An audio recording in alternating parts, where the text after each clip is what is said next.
उजवाडाचे मिसेर पयलो मिसेर जेजून 14 नदीन स्नान घेतले आनी सोर्गींच्या बापान पुताक वाकाणलो।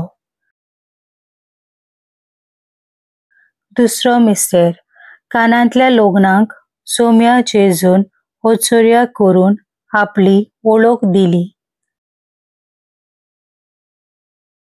तिसरो मिसेर जेजून देवाचे राज परगटले आनी आपल्या शिसांक शिव वर्तमान मादून मन बोदलूंक शिकवण दिली।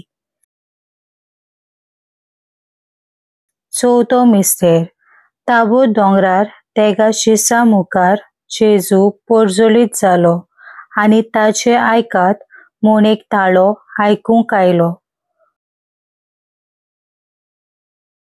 पांचवो मिसेर जेजून आपले कुडी रोगताचो पवित्र संस्कार घडून आमचे मोदें रावलो आनी तो आपल्या उगडासाक करूंक लायलो।